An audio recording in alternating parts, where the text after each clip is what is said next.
दोस्तों, मैं डॉक्टर रश्मि त्रिपाठी आपका अपने चैनल लॉ फाइटर्स अकेडमी में स्वागत करती हूँ। दोस्तों, आज के सेशन में जो मैं केस लेके आई हूँ वो बॉम्बे हाई कोर्ट का लेटेस्ट केस है और आज के केस के माध्यम से हम लोग यह समझने वाले हैं कि अगर कोई महिला शादी किसी पर्सन से करने के लिए तैयार होती है और वह उस पर्सन से शादी न करके अपने किसी प्रेमी के साथ भाग जाती है, तो क्या यहाँ पे आईपीसी का सेक्शन 420 के तहत धोखाधड़ी माना जाएगा या नहीं माना जाएगा। तो आज एक ऐसा ही मुद्दा बॉम्बे हाई कोर्ट के सामने आता है। तो चलिए हम लोग इस बात को विस्तार से जानते हैं कि बॉम्बे हाई कोर्ट ने अपने जजमेंट में क्या कहा और यह मुद्दा कैसे जो है कोर्ट तक पहुंचता है। तो आज का जो सेशन है इसका हमारा ले आने का आपके सामने का रीज़न यही है क्योंकि देखिए यह जो केस है वह इस तरह का केस है जो सामाजिक मुद्दों पे है। ज़्यादातर मामलों में ऐसा देखा जाता है कि महिलाएं जैसे हो या पुरुष हों, अगर किसी को पसंद करते हैं तो उनकी शादी पक्की हो गई किसी पर्सन से, इवन इंगेजमेंट तक हो जाती है, तो वो क्या करते हैं कि अपने प्रेमी या प्रेमिका के साथ भाग जाते हैं। तो यहाँ पे कुछ ऐसा ही मुद्दा था। तो यह मुद्दा चूँकि सामाजिक मुद्दा है और फिर क्या होता है कि जो पर्सन जिसके साथ शादी हुई मतलब पक्की हुई रहती है वह आपके फैमिली के ऊपर, उस पर्सन के ऊपर केस करवा दे, तो ऐसे केसों से आप अपना बचाव कैसे करोगे। तो यही जो है आज का इस केस का मुद्दा है। इसलिए मेरा जो है यह मुद्दा लेके आपके सामने आने का यही पर्पज है कि हर किसी को इस मामले के बारे में पता चले जिससे वो अपना बचाव कर सकें। तो चलिए हम लोग अपना सेशन स्टार्ट करते हैं और इस मामले को विस्तार से जानते हैं। जैसा जो एक केस रहता है, पहले हम इसका नाम जान लेते हैं। इस केस का नाम रहता है ए और अन्य बनाम महाराष्ट्र राज्य। तो ए और अन्य बनाम महाराष्ट्र राज्य का जो है केस था, केस के फैक्ट कुछ यूँ थे कि एक महिला थी जो किसी व्यक्ति से प्यार करती थी, पसंद करती थी किसी व्यक्ति को, लेकिन उन्होंने इसके बारे में अपने फैमिली में किसी को नहीं बताया था। फिर क्या होता है कि इनके माता पिता ने इनकी शादी कहीं और फिक्स कर दिया, इवन इनका एंगेजमेंट भी हो गया और एंगेजमेंट में इनके जो है काफ़ी इनके लिए मतलब इनके ससुराल वालों ने काफ़ी खर्च किया और इनके लिए काफ़ी गहने कपड़े वगैरह ये सब कुछ वो लेके आए थे। तो उसके बाद क्या होता है कि यह जब शादी की डेट भी रख दी जाती है और शादी की डेट नज़दीक थी, उसके पहले ही अपने प्रेमी के साथ क्या करती हैं, भाग जाती हैं। ये अपने प्रेमी के साथ ये जब भाग जाती हैं तो जहाँ इनकी शादी पक्की हुई थी उन लोगों ने क्या किया, इनके माता पिता के ऊपर और इस लड़की के ऊपर क्या कर दिया, एफआईआर करा दिया। और कौन कौन सी धाराएँ लगाई, आईपीसी का सेक्शन 417, आईपीसी का सेक्शन 418, आईपीसी का सेक्शन 420 और आईपीसी का सेक्शन 500 इनके फैमिली वालों के ऊपर और उस लड़की के ऊपर यानी कि जो महिला थी उनके ऊपर ये जो है धाराएँ लगवाई गई आईपीसी का। देखिए जो 417 है वो छल की बात करता है कि आपके साथ कोई पर्सन छल करता है और 418 लगाया गया यह जानते हुए धोखा देना कि अगले व्यक्ति को नुकसान कारित होगा और 420 धोखाधड़ी में बेईमानी से किसी संपत्ति की डिलीवरी करना और आईपीसी का सेक्शन 500 मानहानि की। तो देखिए यह 3-4 सेक्शन आईपीसी का इन लोगों के ऊपर लगवाया गया था। तो जो इस लड़की के माता पिता थे उन्होंने जो है, अब जब लड़की उनकी भाग गई तो उन्होंने गुमशुदगी की रिपोर्ट भी जो है पुलिस थाने में लिखाई थी। तो रिपोर्ट तो लिखाई थी, उसके बाद इनके महिला के माता पिता का ये कहना था कि जो ये चार्जेज हमारे ऊपर लगाए गए हैं वो सब गलत हैं, हमने ऐसा कुछ नहीं किया है। इसीलिए ये क्या कहाँ जाते हैं, बॉम्बे हाई कोर्ट जाते हैं और ये जितना एफआईआर में इनके खिलाफ आईपीसी की धाराएं लगाई रहती हैं उसको रद्द करवाने की बात करते हैं कि हमारे ऊपर ये झूठा आरोप लगाया गया है। जैसा कि हम लोग जानते हैं कि हाई कोर्ट को ये पावर होती है कि अगर कोई झूठा जो है एफआईआर वगैरह दर्ज है तो उसे रद्द कर सकती है। तो चलिए अब हम लोग यह जानते हैं कि जब यह मामला बॉम्बे हाई कोर्ट के पास जाता है तो कौन से जज थे जो इसकी सुनवाई कर रहे थे और उन्होंने अपने जजमेंट में क्या बातें कही। जैसा कि जब बॉम्बे हाई कोर्ट के सामने यह मामला जाता है तो उन्होंने सारे तथ्यों और मतलब सबूतों को देखा और जाना। तो जो जज थे वो 2 जजों की खंडपीठ थी। 2 जज मिल करके इस केस की सुनवाई कर रहे थे। न्यायमूर्ति A.S. गडकरी एवं नीला गोखले की पीठ थी। उन्होंने जब पूरे मामले को जाना और समझा तो उन्होंने कहा कि आरोपी महिला का कृत्य आपराधिक कृत्य नहीं बल्कि एक अभागी युक्ति का कृत्य था। देखिए यहाँ पे कोर्ट ने महिला को जो है अभागी मतलब युक्ति का दर्जा दिया। यहाँ अभागी युक्ति का दर्जा क्यों दिया? देखिए इसलिए दिया क्योंकि जैसे वो महिला किसी पर्सन को पसंद करती थी, तो किसी को पसंद करना और उससे शादी करना ये कोई गुनाह नहीं है।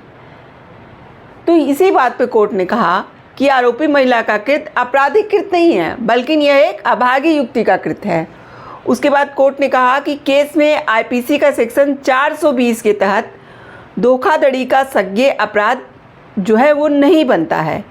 संज्ञेय अपराध गंभीर अपराध होते हैं जिनमें पुलिस को वारंट के बिना जांच शुरू करने और व्यक्तियों को गिरफ्तार करने का अधिकार होता है। देखिए यहाँ पे महिला के घर वालों के ऊपर और महिला के ऊपर आईपीसी का सेक्शन जो 420 लगाया गया था, जो कि एक कठोर कानून का प्रावधान करता है, यानी कि यह संज्ञेय अपराध है और इसमें पुलिस को इतनी इजाज़त होती है कि वो बिना वारंट के पर्सन की गिरफ्तारी कर सकता है और कार्रवाई आगे शुरू कर सकता है।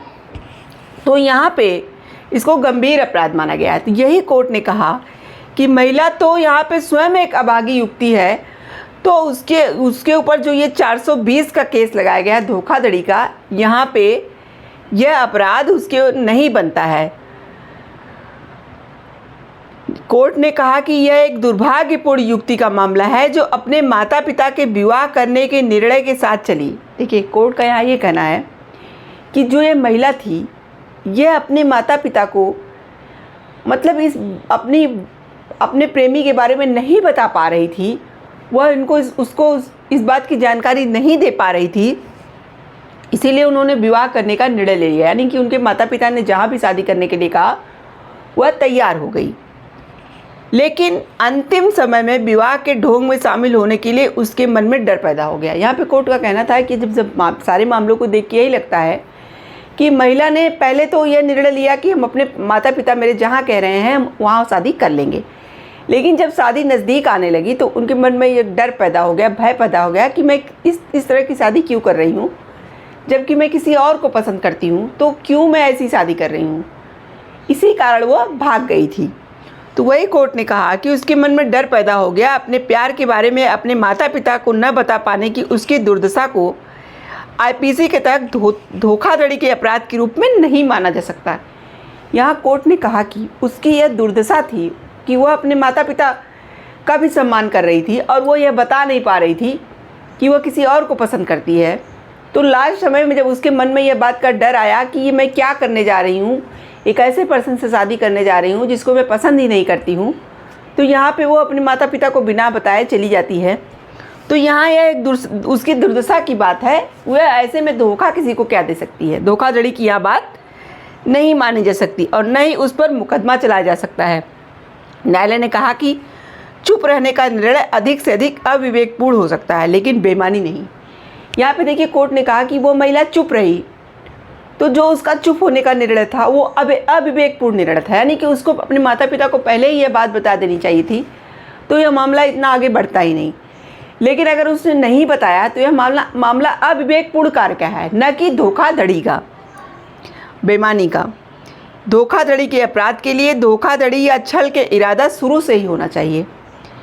न्यायालय ने कहा वर्तमान मामले में यह अनुपस्थित था। जैसा कि जो आईपीसी का सेक्शन 420 है यानी धोखाधड़ी, उसके लिए कोर्ट ने कहा कि उसके लिए जो छल या धोखाधड़ी का इरादा होता है वह शुरू से ही होता है। यानी कि महिला के मन में शुरू से ही यह बात मतलब नॉलेज में थी और वो जानबूझ के अपने होने वाले पति को धोखा दे रही थी, उसके परिवार वालों को धोखा दे रही थी, या उसके माता पिता को सारी जानकारी थी फिर भी वो जानबूझ के उस पक्ष को धोखा दे रहे थे, तब यहाँ 420 का केस बनता। लेकिन कोर्ट ने कहा ऐसा कुछ नहीं है इनके मामले में, यह अनुपस्थित था। शुरू से ऐसी उस महिला का कोई नहीं इरादा था, ना उनके माता पिता को इस बात की जानकारी थी, न ही तो उनका इरादा था।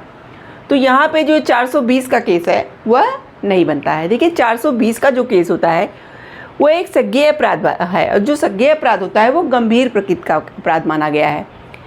तो गंभीर प्रकृति का अपराध है, तो यहाँ पे कोर्ट ने कहा कि महिला के साथ तो खुद ही ये दुर्भाग्यपूर्ण कार्य हो रहा था। वो एक अभागी युवती थी कि किसी को पसंद करती थी, लेकिन अपने माता पिता को नहीं बता पा रही थी और किसी से और से उसकी शादी करवाई जा रही थी। तो यहाँ पे उसके ऊपर आईपीसी का सेक्शन 420 तो नहीं लगाया जा सकता। और कोर्ट ने कहा कि हाँ, जो और धाराएं इनके ऊपर लगाई गई हैं, जैसा कि आईपीसी का सेक्शन 417, आईपीसी का सेक्शन 418 और आईपीसी का सेक्शन 500, यह जो कि क्या है, असंज्ञेय अपराध है, जिसमें जो है उतने कठोर मतलब कानून नहीं है इसके, यानी कि उसकी सजाएं भी उतनी कठोर नहीं है और असंज्ञेय अपराध है। तो यह जो है मुकदमा चलाया जा सकता है। लेकिन ये जो आईपीसी का सेक्शन 420 लगाया गया है वह इनके ऊपर नहीं चलाया जा सकता, क्योंकि यहाँ मामला इसका बन ही नहीं रहा है। देखिए यह पूरे केस से यह बात समझ में आई कि अगर किसी पर्सन के साथ इस तरह की घटना हो रही है, चाहे वह पर्सन हो जिसने मतलब ज़्यादा पैसे खर्च करके, जैसे चाहे लड़का पक्ष हो जिससे शादी उसकी पक्की थी वह पक्ष हो, या लड़की पक्ष हो यानी कि जिसकी लड़की भागी थी वह पक्ष हो, तो दोनों पक्षों के लिए जो है यह केस बहुत ही इम्पॉर्टेंट है। क्यों इम्पॉर्टेंट है? क्योंकि देखिए आईपीसी का जो सेक्शन 420 है, कहाँ अप्लाई हो पाएगा, कहाँ अप्लाई नहीं हो पाएगा, यह कोर्ट ने यहाँ पे बताया। और सेक्शन की बात, जैसे जो सेक्शन आईपीसी का 500 वो मानहानि की बात करता है, यहाँ कोर्ट ने कहा कि हाँ आप इस तरह का केस कर सकते हैं कि भाई समाज में हमारी बदनामी हुई, हमने इतने पैसे भी खर्च किए और शादी वगैरह के कार्ड वगैरह भी बढ़ चुके थे, सब कुछ हो चुका था, तो यहाँ बदनामी तो आपकी हुई, तो आप मानहानि का केस कर सकते हो। और 417 जो कोई छल करेगा, यहाँ पे आपके साथ लगता है कि छल हुआ है, तो यहाँ यह केस भी बन सकता है। 418 यह जानते हुए देखा दे रहा है कि अगले व्यक्ति की संपत्ति को नुकसान हो गया, तो यहाँ पे यह सेक्शन भी बन सकता है। लेकिन आईपीसी का सेक्शन 420 यहाँ नहीं बनता है। यही बात कोर्ट ने यहाँ पे समझाई और इस केस को खारिज कर दिया। तो ये था आज का पूरा मामला। आशा करते हैं कि आज का केस आपको पसंद आया होगा। आप मेरे चैनल को लाइक कीजिए, सब्सक्राइब कीजिए, शेयर कीजिए और बेल आइकन को दबाइए, जिससे ऐसे ही नए नए केसों से मैं आपको अवगत कराती रहूं। तो थैंक यू वेरी मच।